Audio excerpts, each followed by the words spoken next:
Nasa serye tayo ng pangangaral sa pagsulong ng kaharian ng Diyos at ikatlo na to doon sa apat na magiging pangangaral natin sa buong buwan ng Hulyo, sa buong buwan ng July. Dito sa panahon kung saan sinulat to ni Lucas, ni Dr. Luke, ito yung panahon kung saan yung mga Hudyo ay nabubuhay ng merong expectancy. Sila ay nag-expect, sila ay umaasa na magkakaroon, may darating na isang Mesiyas, may paparating na isang tagapagligtas doon sa kanilang bayan. Particularly kapag paparating na yung Passover season, inaalala na nila yan kung paanong niligtas kami ng Panginoon mula sa Ehipto, palabas sa Ehipto, papunta sa Kanaan. Inaalala nila, kapag may Passover, tutuparin ng Panginoon, ililigtas niya naman kami ngayon bilang isang bansa, bilang isang bayan, pag dumating na yung pinapangako ng Diyos na Mesiyas. Umaasa sila na may darating na isa pang katulad ni Moises, na magde-deliver sa kanila sa kanilang bondage. Umaasa sila na may darating na anak ni David na mamumuno sa kanilang lahat. Kaya yung iba, umasa sila nung dumating si John the Baptist. Nung dumating si Juan Bautista, akala nila, eto na. Eto na yung Mesiyas. Eto na yung magliligtas sa amin. Eto na yung maghahari sa amin. Pero natutunan nila mula kay John the Baptist na hindi siya yung Mesiyas. Sabi niya, there is one coming whose sandals I am not worthy to untie. Sabi niya, merong isang darating na kahit yung sandalyas niya hindi ako karapat-dapat na tanggalin yung sintas. Merong paparating at yun walang iba kung hindi yung Panginoong Hesus. At dumating sa eksena yung Panginoong Hesus. At the fact na later on sa chapter 19, pupunta siya sa Jerusalem at dito mangyayari yung triumphal entry. Iniisip ng mga Hudyo, iniisip ng mga taga-Israel, perhaps, itatayo niya na yung kaharian. At dito sa talata natin, yan mismo yung tanong ng mga Pariseo. Ang nagtanong kay Jesus dito sa text natin, sa verse 20, ay walang iba kung hindi yung mga Pharisees. At hindi natin sure kung tinatanong siya ng mga Pharisees in good faith, or tinatanong siya ng mga Pharisees para hulihin siya, or tinatanong siya ng mga Pharisees nang merong hostility, masama yung intention nila sa pagtatanong. Hindi natin alam, hindi sinabi ni Luke. Pero given ang track record ng mga Pharisees, perhaps, tinatanong nila to nang merong pagdududa, skeptically. Meron pa nga akong nabasa na isang commentary na yung word daw na ginamit doon na pagtatanong ay tila isang demand. Parang dinedemand niya, sumagot ka, sagutin mo to. Meron akong nabasang ganon. Pero ano yung nangyayari, ano yung okasyon sa talata natin? Si Jesus ay sumasagot sa isang tanong kung kailan darating yung kaharian ng Diyos. Hindi sinabi ko ano yung tanong mismo, ninarrate lang ni Luke. Ganito, nagtanong sila tungkol sa kailan maitatayo yung kaharian ng Diyos. Kasi itong mga Pharisees, katulad ng mga kababayan nila, nag-expect sila ng visible, nakikita, nag-expect sila ng observable, nakikita, na pagdating ng kaharian ng Diyos. Iniisip nila political overthrow ng Roman government. Iniisip nila, papatumbahin yung Roman Empire, papatumbahin si Caesar, patutumbahin yung mga Herodes. Yun ang iniisip nila, or iniisip rin nila, apocalyptic siya in nature. Iniisip nila, may mangyayaring kung ano doon sa sanlibutan. Ganyan ang iniisip nila pagdating sa pagtatayo ng kaharian ng Panginoon. And now, paano siya sinagot ni Jesus? Sinagot siya ni Jesus by, number 1, negative, and number 2, positive. Sinagot sila ng Panginoong Hesus sa pamamagitan ng pagsasabi, hindi ganito yung kaharian, tapos sinabi niya, ganito yung kaharian. Sabi ni Jesus, ang kaharian ng Diyos ay hindi nakikita. It cannot be seen, it cannot be observed, it cannot be tracked. Yan mismo yung sinabi ng Panginoong Jesus. Yung kaharian ng Diyos, it's not coming in ways that can be observed. Sabi niya pa nga, huwag kayo maniniwala kapag may nagsabi, look, here it is. Ito na yung kaharian ng Diyos. O kaya nandun na yung kaharian ng Panginoon. Hindi daw geographic yung kaharian ng Panginoon. Hindi ito sa isang lugar. Now, pagkatapos sabihin ni Jesus, sinabi niya yung positive answer. Ang sabi ng Panginoong Jesus, ang kaharian ng Diyos ay nasa kalagitnaan nyo. Nasa kalagitnaan nyo na yung kaharian ng Diyos. Tinatanong nila, tapos nasa harap na pala nila yung sagot. Now, may controversy dito. Dun sa salitang, sa ESV nyo, in the midst of you. Pag chinek nyo dyan, meron yang ibang translation na within you, nasa loob nyo. Kaya dun sa binasa ni Maki kanina, dun sa Tagalog, ang translation ay parang nasa loob ninyo. Merong controversy dito dahil yung Greek ay pwede alin sa dalawa. Pwede na ang ibig sabihin nun ay nasa loob, o kaya naman pwede ang ibig sabihin nun ay nasa kalagitnaan nila. Sa literal na pag-translate ng Greek, mas probable yung nasa loob nyo. However, yung logic ng context cannot affirm that. Kasi ang kausap ng Panginoong Jesus ay mga Pharisees. Ang kausap ng Panginoong Jesus ay mga Pariseo. Kung ang ibig sabihin nung sinasabi mismo ni Jesus na kaharian ay nasa loob nyo, ibig sabihin naghahari si Jesus sa puso ng mga Pariseo. Alam natin na hindi. Alam natin na yung mga Pariseyong yun ay tumututol laban sa Panginoong Hesukristo. It cannot be that the kingdom of God is in the hearts of these hard-hearted Christ deniers. Kaya given yung audience, ang pinaka-best na rendering, katulad ng ibang translations, ay in your midst. Nasa kalagitnaan ninyo yung kaharian ng Diyos. Ibig sabihin, nire-refer ni Jesus na yung tanong nila, kailan darating yung kaharian? Ang sabi ni Jesus, nandito na. Hindi nyo nakikita? Hindi nyo nakikita? Andito na yung kaharian. Nasa kalagitnaan ninyo. At sino yung nasa kalagitnaan nila? Ang Panginoong Jesus mismo. Kaya sa talatang to, merong Christological claim. Merong focus sa persona at pagkatao ng Panginoong Jesus. Sinasabi ni Jesus sa kanila na ang kaharian ay kasama na nila. Nasa kalagitnaan na nila. Sinasabi ni Jesus na yung kaharian ay siya. He embodies the kingdom of God. Pero ito yung nakakalungkot. Yung hari ay nasa kalagitnaan nila, pero hindi pa nila makita. Nasa kalagitnaan na nila, pero hindi pa nila ma-recognize.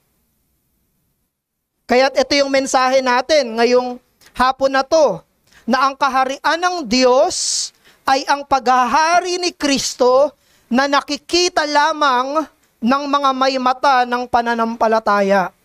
Ang kaharian ng Diyos, tungkol yan sa paghahari ni Kristo na nakikita lamang ng mga may mata ng pananampalataya. The kingdom of God is the reign of the Lord Jesus Christ, only visible to those who have the eyes of faith. Sila lang ang nakakakita ng paghahari na iyon. Kaya merong dalawang description tungkol sa kingdom of God sa text natin. It was described in two ways, yung kingdom of God na yon. Number one, yung kingdom of God, it is where Christ reigns. Pag sinabing kaharian ng Diyos, doon naghahari si Jesus. Kung nasan siya, kung nasan yung presensya niya, nandun yung kaharian niya. Pangalawa, ang kaharian ng Diyos ay nakikita ng pananampalataya. It is what faith beholds. It is where Christ reigns, number one, and it is what faith beholds. Ito'y nakikita lamang ng pananampalataya. Kaya tingnan natin yung unang description sa Kingdom of God. Ang Kingdom of God ay kung saan naghahari yung Panginoong Jesus. Let us go back again dun sa mga Pharisees.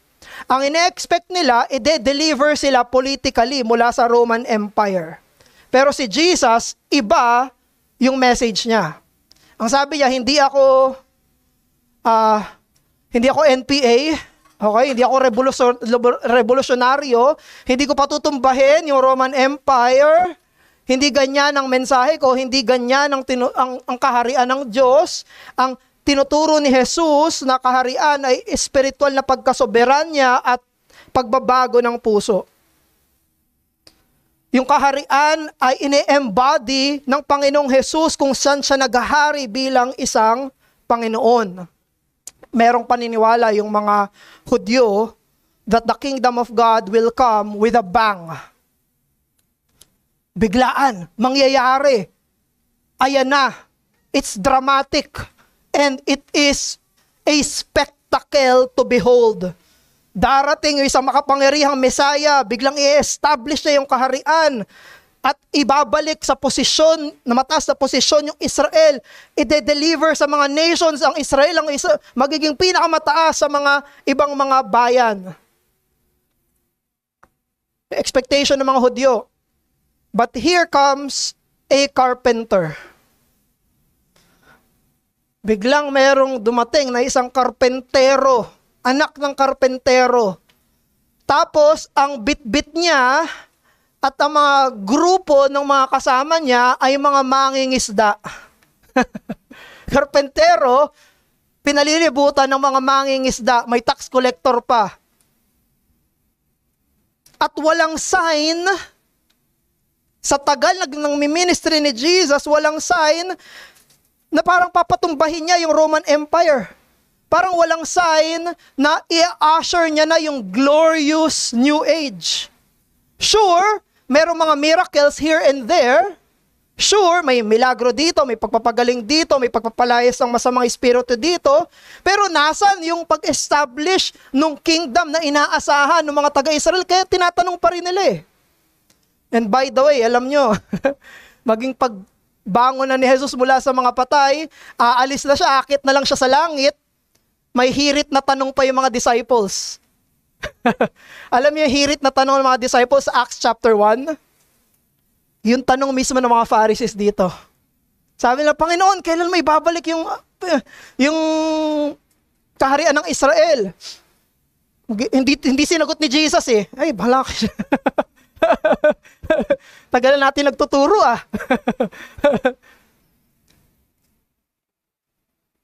Pero ang sagot sa tanong na nasaan na yung paghahari?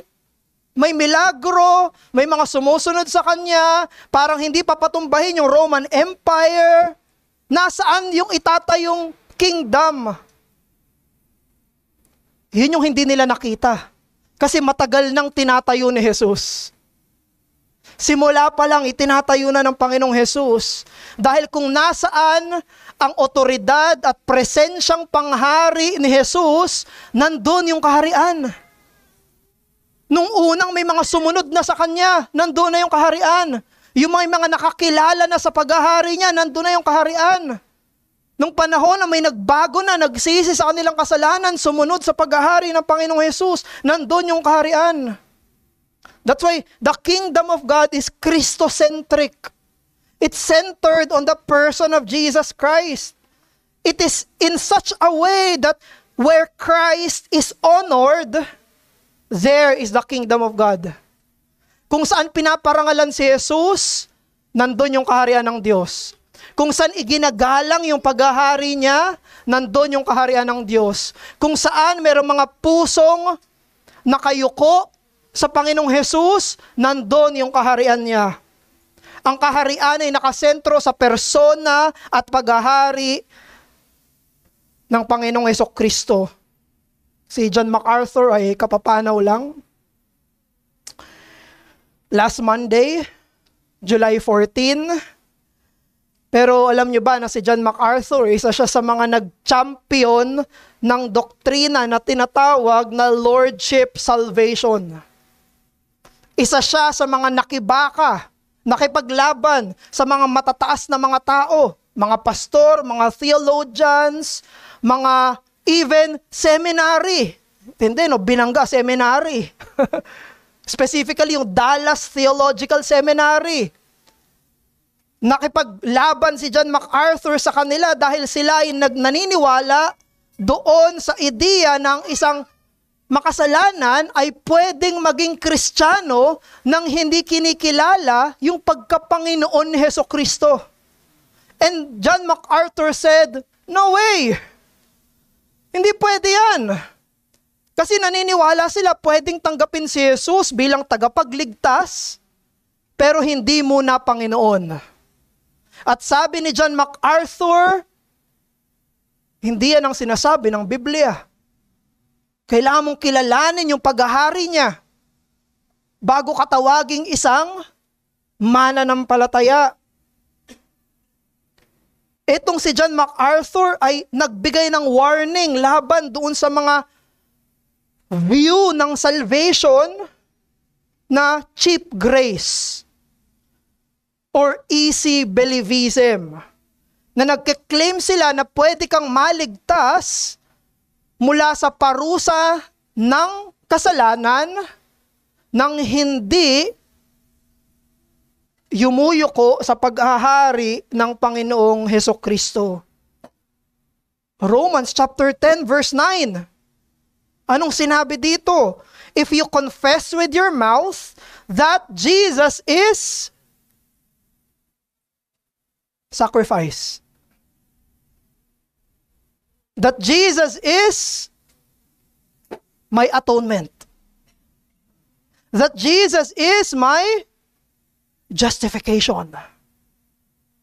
Lahat ng yan ay totoo, di ba? Pinipreach natin yan sa Book of Galatians. Pero, anong sinabi ng Romans chapter 10 verse 9? If you confess with your mouth that Jesus is Lord, Panginoon, otoridad, hari, and believe in your heart that God raised Him from the dead, you will be saved. Hindi pwedeng mangyari na ang isang tao ay maging parte ng kaharian ng Diyos nang hindi niya tinatanggap na si Jesus ang masusunod. Hindi pwede. Hindi pwedeng save ako, pero ayokong hari siya. Ayokong hari siya. Tandaan natin, ang kaharian ng Diyos ay unang espiritual na paghahari. Ito'y pagbabago ng puso, pag-conquer sa kasalanan, nagpapayuko sa mga tao doon sa pamumuno ni Hesukristo. Ang pagiging kabahagi sa kaharian ng Diyos, ibig sabihin, merong mga baluktot na tuhod sa harapan ng Panginoong Hesukristo. It means that He rules every sphere of our lives. The decision-making, our values, ang ating morality, at maging ating motivation, imagination, at even our desires. Siya ang hari. Yan din yung sinasabi ng 1 Corinthians chapter 4, verse 20. Sabi ng 1 Corinthians 4:20, for the kingdom of God is demonstrated not in idle talk, but in power. Ang kaharian daw ng Diyos ay hindi ang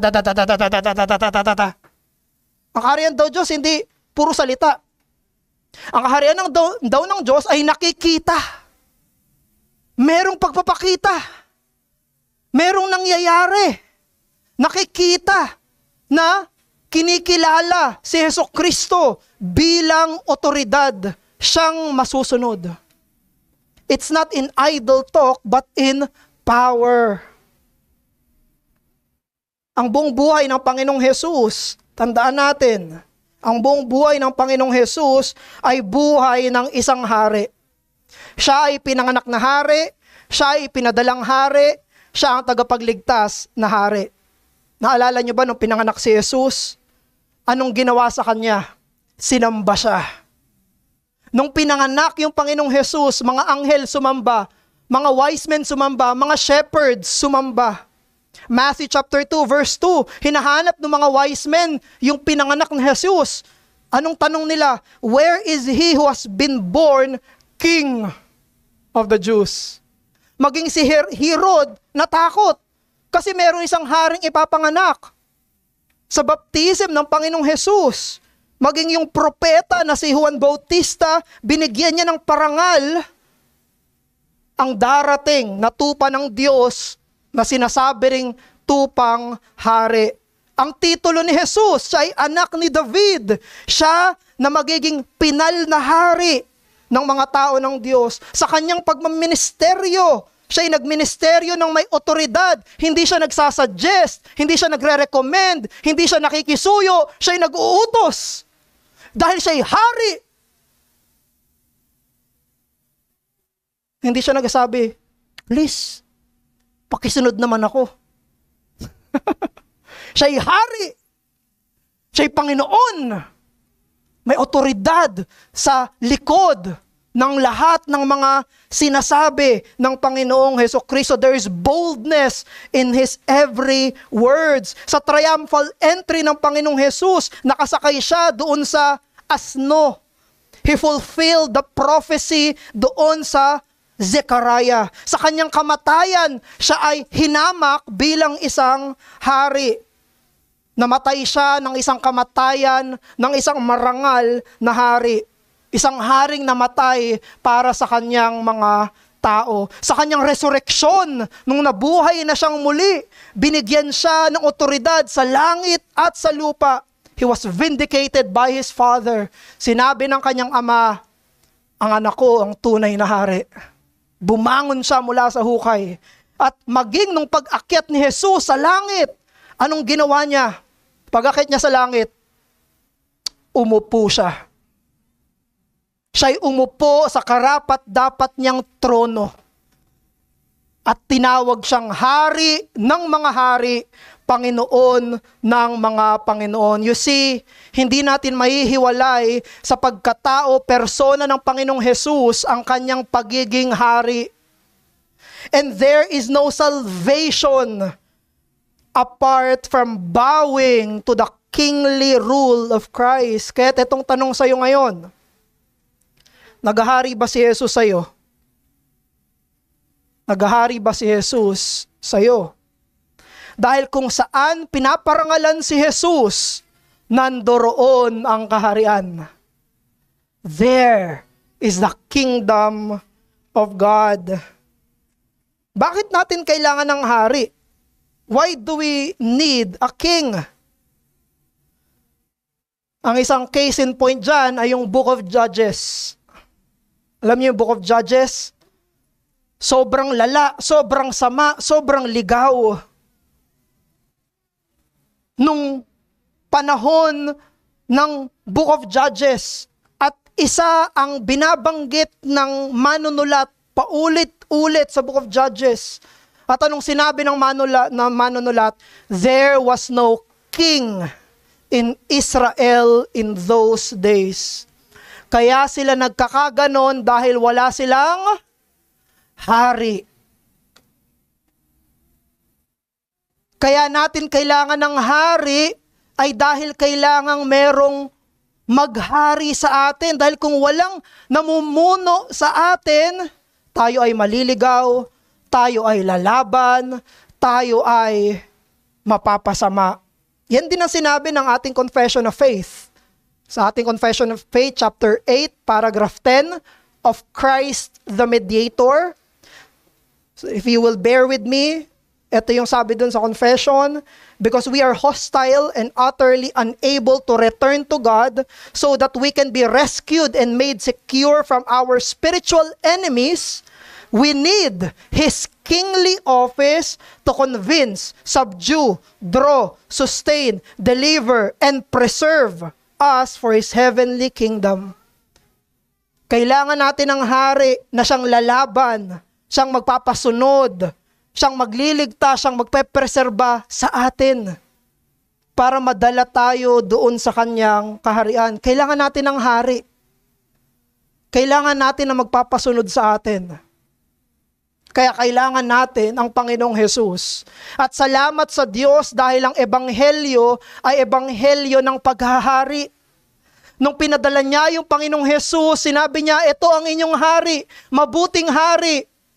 Hindi siya tyrannical na hari, hindi siya masamang hari, hindi siya mapag-abusong hari.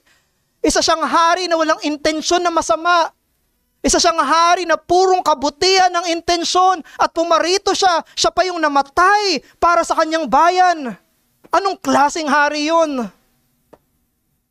Yung mga hari, pinoprotektahan yung sarili nila kahit mamatay yung mga taong bayan. Pero si Jesus ay iba. Siya yung namatay para sa kanyang bayan. Binigay niya yung buhay niya. Dumanak yung dugo niya. Ang korona niya ay koronang tinik. Ang trono niya ay krus. Ito yung hari na gusto nating sundan. Ito yung hari na gusto nating totoong maghari. That's why in our challenge, sa kagustuhan nating i-advance itong kingdom na ito, yun yung aim natin. Gusto nating i-advance yung kingdom. Anong ibig sabihin nun? Ibig sabihin, gusto nating maghari si Jesus. That's it. Kung gusto nating i-advance yung kingdom, gusto nating maghari si Jesus. That's it. Walang Kristiyano na ayaw maghari si Jesus. Okay? Lahat ng Kristiyano gusto maghari si Jesus. And that is the main point of advancing the kingdom. Now, we advance the kingdom in two ways. We advance the kingdom in planting this kingship sa unbelievers, that is evangelism. And we advance this kingdom in nurturing yung kingship ni Christ sa mga kapwa natin believers. Sa mga unbelievers, gusto natin maligtas sila. Yun ang point ng evangelism. Ang ibig sabihin ng evangelism ay gusto namin na maghari si Jesus sa kanila na hindi pa nakayuko kay Jesus. Yun ang ibig sabihin ng evangelism. Ito yung gusto naming mangyari. Kaya namin sineshare yung gospel. Sineshare namin yung gospel para ang mangyari, yung mga hindi pa nakayuko, yumuko.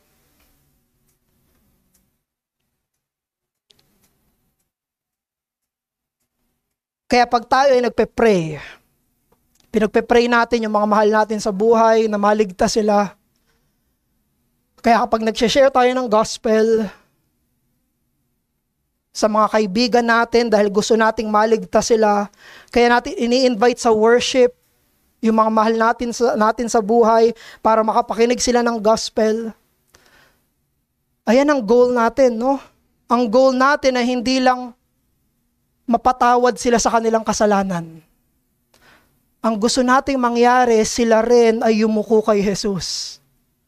At sabihin din nila, si Jesus ay hari. Si Jesus ang hari ko. Siya ang masusunod. Si Jesus ang tunay na Diyos. Si Jesus yung ipinanganak na hari. Buong buhay ko, mali ako. Si Jesus pala yung tunay na hari. Siya ang paglilingkuran ko. Yan yung gusto nating mangyari sa mga hindi pa natin ligtas na kamag-anak. O kaya naman mga hindi natin ligtas na mga kakaibigan.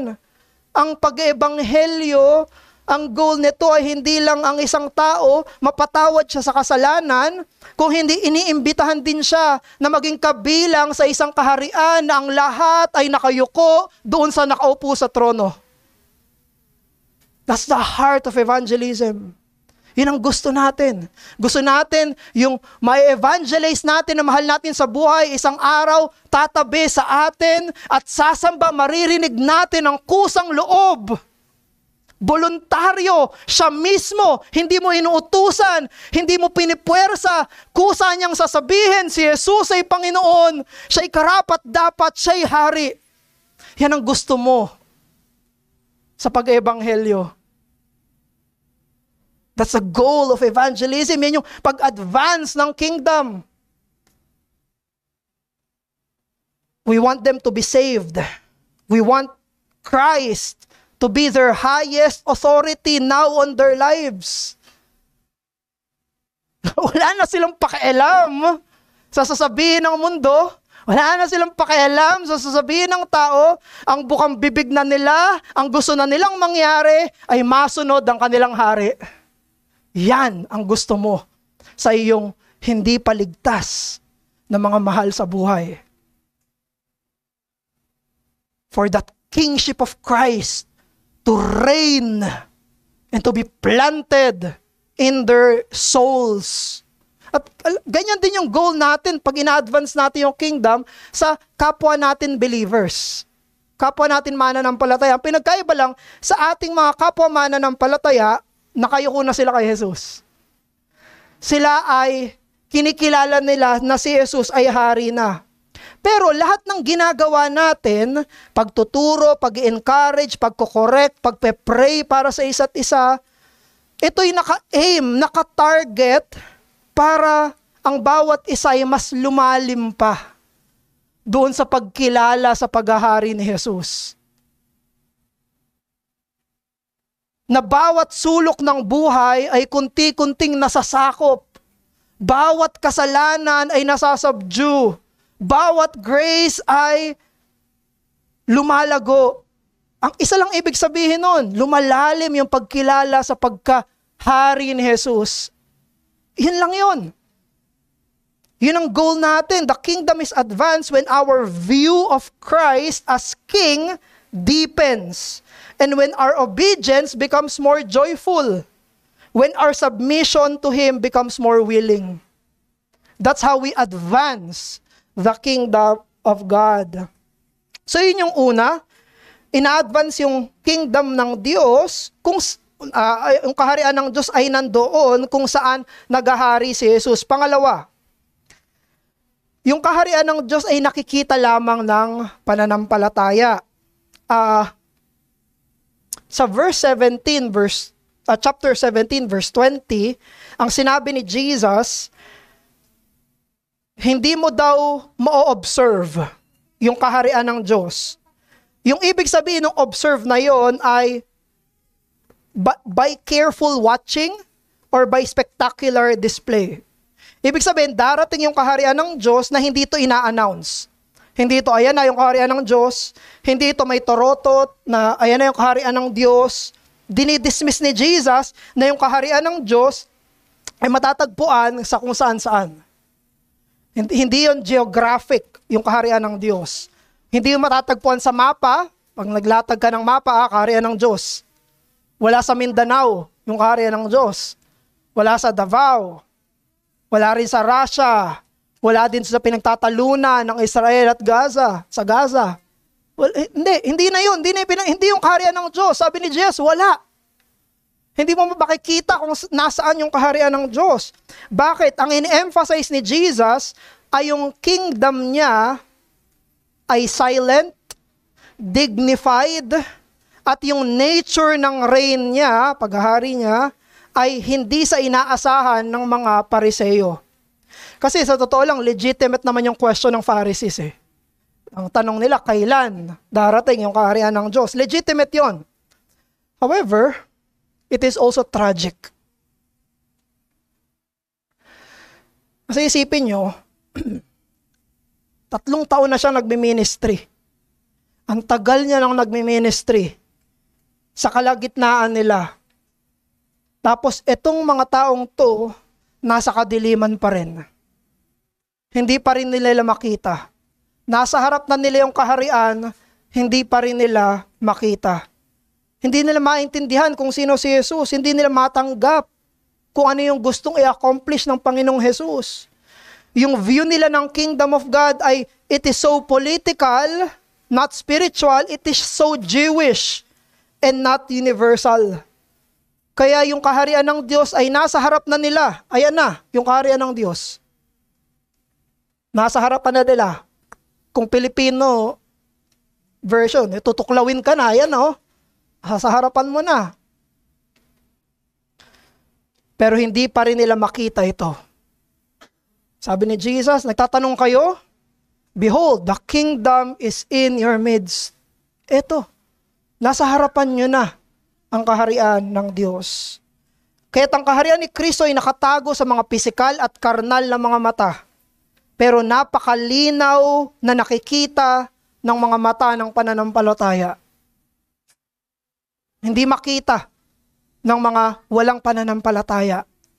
It's not physically visible. It is not carnally visible.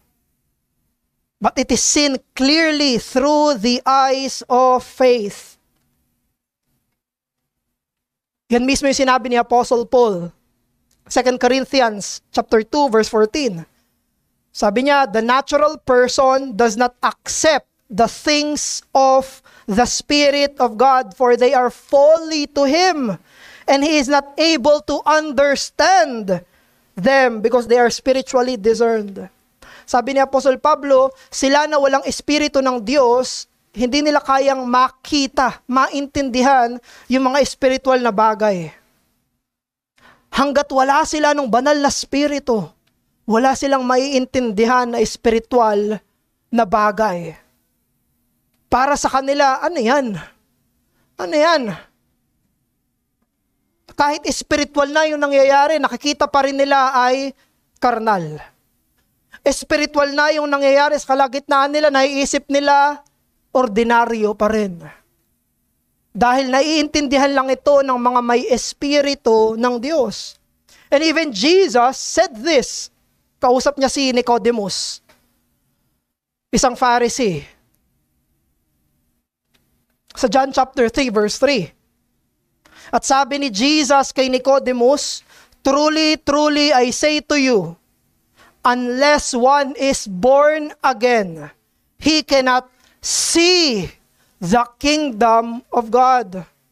May magkasunod na sinabi si Jesus, ito yung una. Kapag hindi ka pa ipinapanganak na muli, ang sabi ni Jesus, hindi mo makikita yung kaharian ng Diyos. Ine-explain ni Jesus kay Nicodemus, kaya hindi niya maintindihan yung sinasabi niya kasi hindi ka pa pinapanganak na muli. Kailangan ipanganak ka na muli, saka mo maintindihan yung mga sinasabi ko. Yung kaharian ay hindi isang panahon kung saan pupuntahan pagkamatay. Ito'y naririto na ngayon. At ang nakakakita lang dito ay silang meron ng ikalawang kapanganakan. Silang mga may pananampalataya na. Bukas na yung mga mata nila. Nakikita nilang naghahari si Jesus. Totoo si Jesus. Meron siyang karangalan at meron siyang otoridad at ito'y nangyayari na.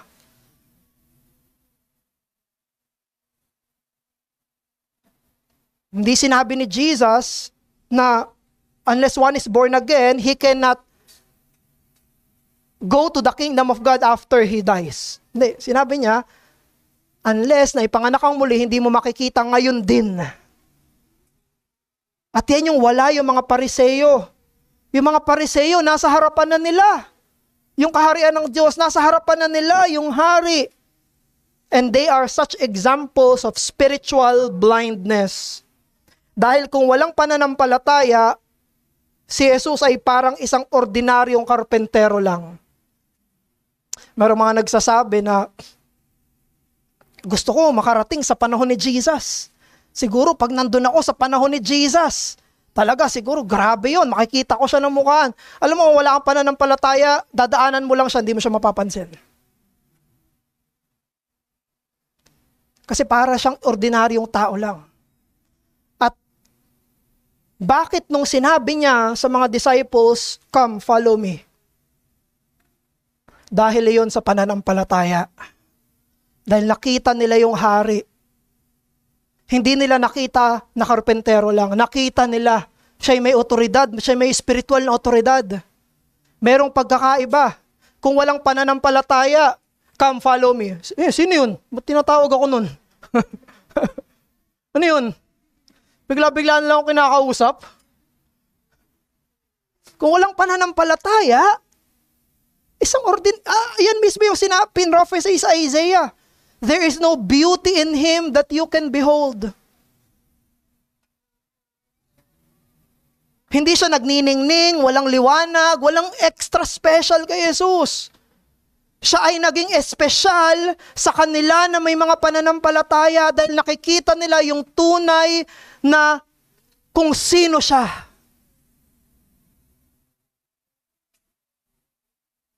Dahil sa kanilang pananalig.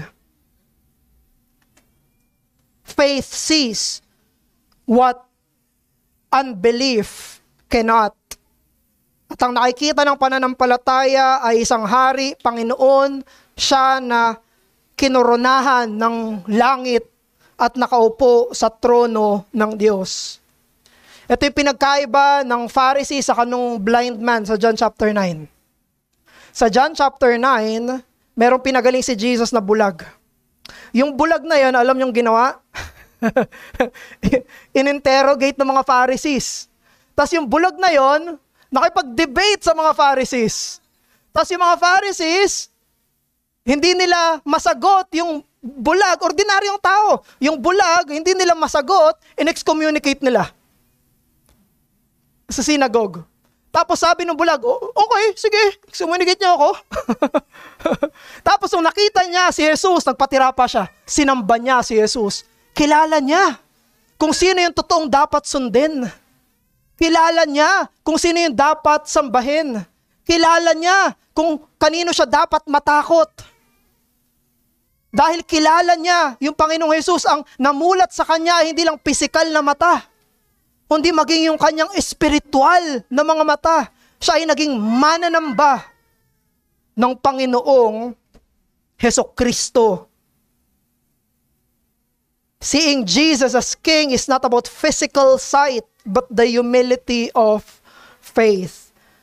Kaya kung ikaw ay mananampalataya, ikaw ay magpasalamat sa Diyos dahil binuksan na ng Diyos yung mata mo na bulag dati. At pinakita niya na sa iyo yung kagandahan at kaluwalhatian ng paghahari ni Hesukristo.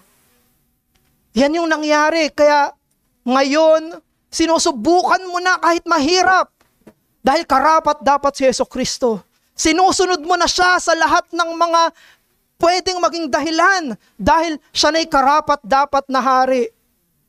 Hindi na pwede na ang ibang bagay ang masunod. Si Hesukristo na ang sinusunod mo. Siya na ang hari mo. Kinikilala mo na yung otoridad niya. Pag may sinabi siya, siniseryoso mo. Bakit? May nagbago. Binuksan na ng Panginoon ang mata mo para makita kung sino ang totoong hari. Because Christians see the King in His beauty, therefore they worship. Kasi yung iba, hindi sila sumasamba at nagpapasalamat kasi hindi nila makita yung kagandahan at otoridad ni Jesus. Hindi sila naniniwala sa hari natin. Pero tayo, oo, naniniwala tayo sa ating hari. Kaya tayo'y mapagpasalamat at pinaparangalan natin siya. Dinala niya tayo mula sa kamatayan, papunta sa buhay, kadiliman, papunta sa liwanag. Kaya magkakasama tayong nagdiriwang. At ang nasa kalagitnaan natin, nagtitipon tayo para sa ating hari. Minsan, alam niyo, pag may napapanood kami ni Lori na balita, tapos may mga nagra-rally or mga political rallies, ganon, may mga sinusuportahan silang mga political figures, I cannot help but think na bayad sila.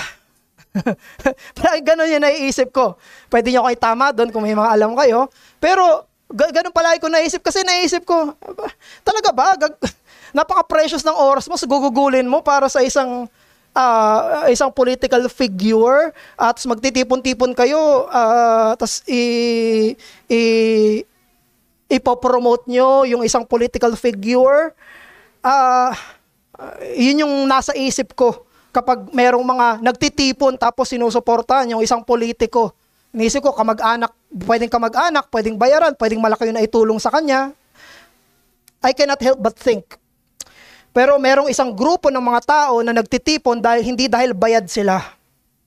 May isang grupo ng mga tao na nagtitipon hindi dahil meron silang ulterior motive. Meron isang grupo ng mga tao na nagtitipon para suportahan yung kinikilala nila na dapat at karapat-dapat ng kanilang oras, panahon, lakas at buong buhay. Merong isang grupo ng mga tao na nagtitipon para sa kanilang hari. You see, seeing our King fuels our gratitude and our thankfulness. Kaya't bilang pagtatapos, yung mga Pariseo, hindi nila makita yung kaharian dahil hindi nila nakikita yung hari. Gagawin mo ba yung parehong pagkakamali? It is only visible to those with the eyes of faith and those who dare to trust Jesus as Lord and submit to His rule. Ang hari ay narito na, ang paghahari niya ay totoo. Ang tanong, nakikita mo ba ito? Yumuko ka sa Kanya, magtiwala ka sa Kanya, sambahin mo siya, at hayaan mo na ang buhay mo ay maging isang bandera na nagdedeklara si Jesus ang tunay na hari. Manalangin tayo. Ama namin, maraming salamat po dahil sa 2 talatang to nakita namin kung ano ba talaga ang kaharian. Tulungan mo kami, Panginoon, na makita ang kagandahan ng Kanyang mga salita, Kanyang paghahari, Kanyang pagka-tao, pagiging tagapamagitan. Siyang bumaba dito at ipinanganak bilang aming hari. At ngayon ay nasa kanan mo na, Ama. Tulungan mo kami, buksan mo ang mata namin, at kaming may mga nakabukas ng mata, ay tulungan mong wag takpan ito at lalong luminaw ang aming paningin at mamasdan kung gaano ito kaluwalhati. Pinupuri ka namin sa pangalan ng aming Haring si Jesus. Amen.